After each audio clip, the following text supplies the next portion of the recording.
This episode has been brought to you by JustNForm.com. If you're tired of being censored, tired of having your data stolen and sold, go to JustNForm.com, a social media site where all voices are welcome. Here we go. Seems to be plenty of the Alexandria Ocasio-Cortez haters out there. Now, I've been on the record multiple times praising Alexandria Ocasio-Cortez, youngest woman to ever be elected to the House of Representatives. I've also been on the record critiquing her. I've also been on the record as, y'all need to calm the hell down. You sound like a bunch of irrational, like hero worshiping, all or nothing, sensitive. You just get too sensitive sometimes, people. And I said, there will be times where Alexandria Ocasio-Cortez has missteps because she is a 29-year-old who just turned 29, by the way, who was never a politician, who was not groomed for that position, who was never a consultant, who was a community activism organizer, not a political organizer, community activist, not a public speaker, community activist. Okay? Not a CNN news anchor, community activist. And therefore, there will be times where she gets it wrong, but more often than not, she'll get it right. There will be times where she's towing that line, and it may irk my last nerve, but more often than not, she'll get it right. And someone always asks, well, how do we know that? How do we know she'll get it right more often than she'll get it wrong? Because it's the same answer that I've been giving you for the last 3 years. Follow the damn money. It's not hard to do. Where does the money come from? Does it come from you? Do you think she wants to keep her office? Well, if her money comes from you and she wants to keep her office at the very bare minimum, right? We know she wants to do good. But let's just take it the least common denominator. She gets the money from you. She wants to keep her office. We'll keep it cut and dry. Why would you do everything corporate donors want to do if she never took their money? If she wanted to do what corporate donors wanted her to do, it would have been very easy for her to take that money after she won the primary election and capitulated to whatever her corporate donors asked of her. However,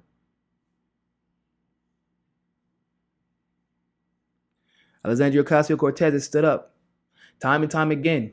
It isn't even January. She hasn't even been sworn in. She hasn't even had a chance to introduce legislation. She's not getting paid right now. As you recall, she even said she couldn't even afford to have an apartment in D.C. But she's not getting paid right now. she's technically, just on according to what her circumstances at this very moment. She has nothing to gain by doing what she is doing, by fighting the fight that she is fighting at this point.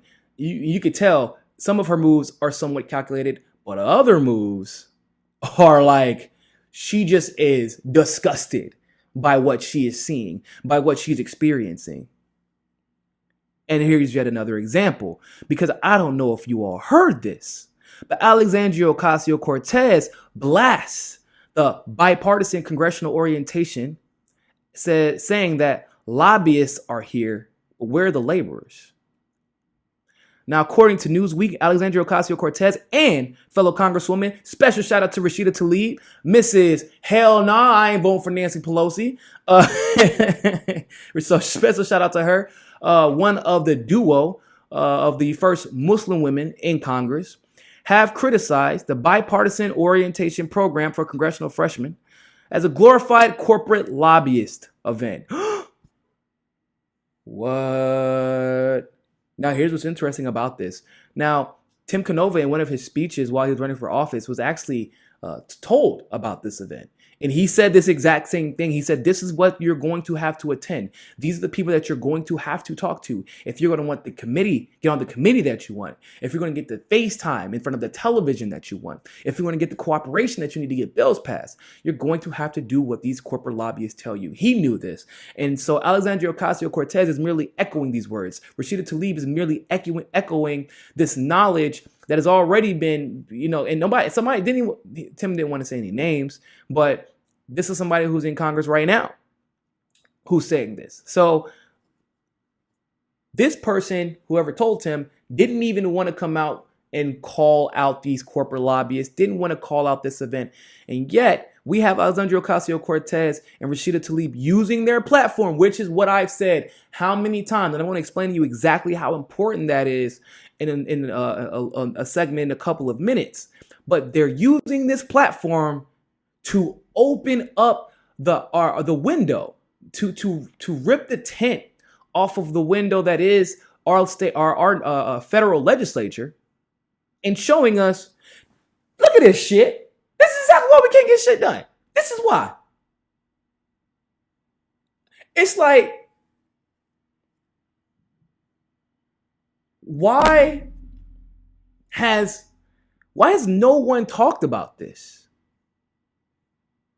Because it seems to me that they were more concerned with getting along, going along to get along, right? Than they were about being bold representatives of the people. I want to continue. The pair railed against the week's 3-day program hosted by Harvard Kennedy School Institute of Politics in a series of tweets posted on Thursday. Alexandria Ocasio-Cortez tweeted, "Right now, freshman members of Congress are at a bipartisan orientation with briefings on issues. Invited panelists offer insights to inform new Congress members' views as they prepare to legislate. The number of CEOs that we've listened to here, 4. The number of labor leaders, 0. She continues by tweeting, our quote-unquote bipartisan congressional orientation is co-hosted by a corporate lobbyist group. Other members have quietly expressed to me their concern that this wasn't told to us in advance. Lobbyists are here. Goldman Sachs is here. Where are the labor activists? Where are the frontline community leaders?" Oh, but then Rashida Tlaib doesn't stop. Rashida Tlaib goes for the jugular, as she has gained a reputation for doing as of late. She tweets, Gary Cohen, former CEO of Goldman Sachs, addressing new members of Congress today. You guys are way over your head. You don't know how the game is played. Rashida Tlaib promptly responds with, "No, Gary, you don't know what's coming. A revolution in Congress that puts people over profits. Let's go." I finally got a team worth cheering for. We finally have Congress members who were unapologetic in their resolve to push people over corporation, to push people over lobbyists. So I ask you, for the haters of Alexandria Ocasio-Cortez, what say you now? I don't ask for perfection. I never have. I don't ask for perfection from Tulsi Gabbard. I don't ask for perfection from Bernie Sanders. I don't ask for perfection from AOC. Nor do I ask for perfection from Nina, nor anyone on my network, nor any of my colleagues in the progressive world, legitimate progressives. What I ask for is intentionality. Now, by that I mean, what are your intentions? You are inevitably going to get it wrong. You're under a microscope 24/7. You're not going to get everything right. You're going to slip up in your rhetoric sometimes. You may misread a policy position. You may misread how the people want you to react or to respond to a particular stimulus in the political arena. But what are your intentions? See, Beto O'Rourke, he was smart, right? Because he said everything. exactly how it should be said. Kamala Harris says everything exactly how it should be said. But what are her intentions? Well, her intentions could be revealed pretty easily by understanding that her sister was third in charge as far as advising the Hillary Clinton campaign in 2016. But nobody knows that. I wonder why nobody knows that. Because it's being kept from us. I wonder why it's being kept from us. Because that was their intention. Their intention is to hide the establishment connections of Kamala Harris. However, Alexandria Ocasio-Cortez and her family even are very bold about her background. She's very bold about her activism, about her Green Party roots, which is clear given her advocacy for a Green New Deal.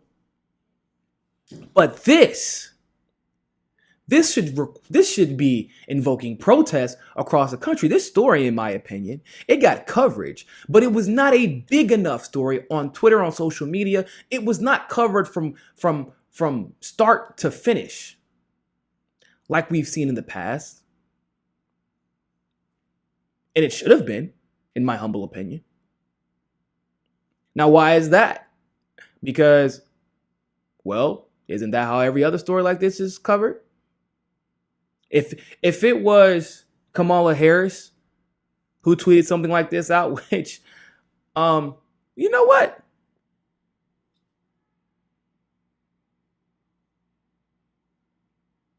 You know what? It's interesting. I really want to know. Give me 1 second. We're going to look up this together. I want to know if anybody else called this out. Has anybody else called this out? We're going to look right now.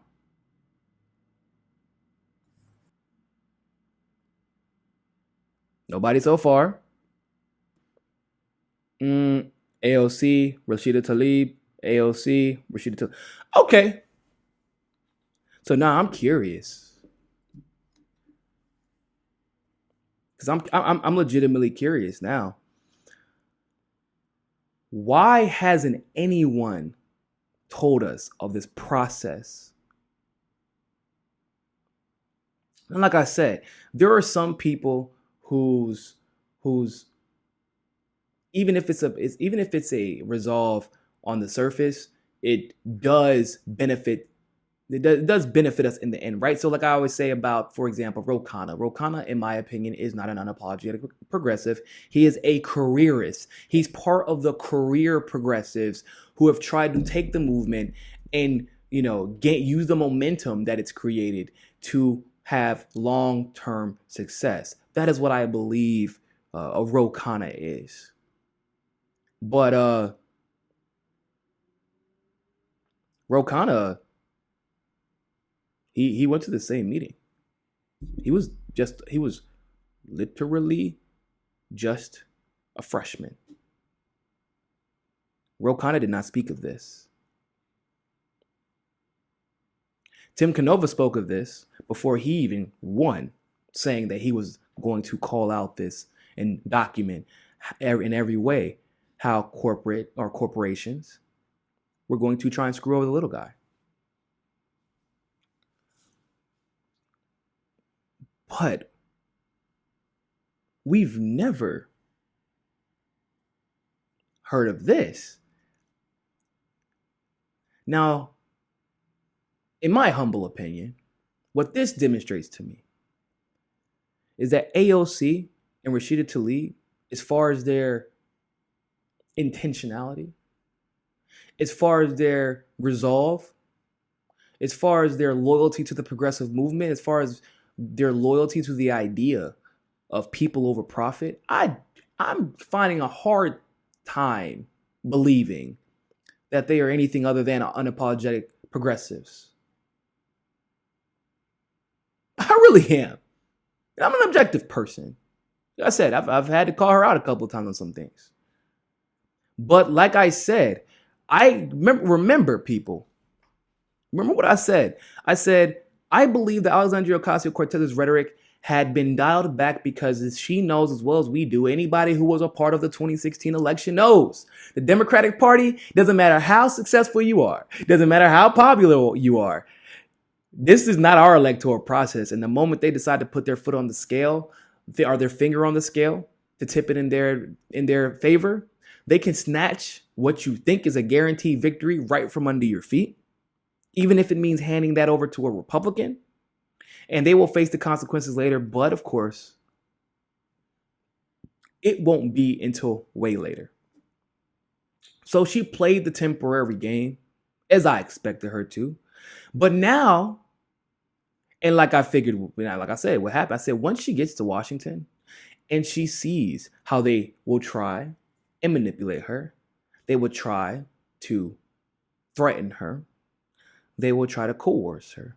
And most of all, which is the worst thing you can do to a millennial in 2018 and 2019, they will condescend. And for some reason, that is our, it's not even, I wouldn't call it our kryptonite as millennials. It is our spinach. The moment that someone tries to use our age, the moment that someone tries to call us naive, they pretend that we don't know what we're talking about. You just don't know how things work. Oh, really, bitch? Oh, really? Okay, got something for your ass. I'm snitching. I'm about to kill this entire meeting in 280 characters. I don't know what I'm talking about. Hey, y'all, this Goldman Sachs CEO thinks that people over profit is a stupid idea and says that I'm naive for thinking that you all want to be represented, want us to represent you rather than corporations. What do you all think? Thanks for watching that segment of Mi Casa es Su Casa. You can donate to our Patreon and keep helping the network grow by clicking on the link in the description below. And also, make sure you join us at JustNForm.com. And finally, make sure you subscribe to us on Roku and be part of the very first independent news network on Roku TV. But more than anything else, always remember, find your balance.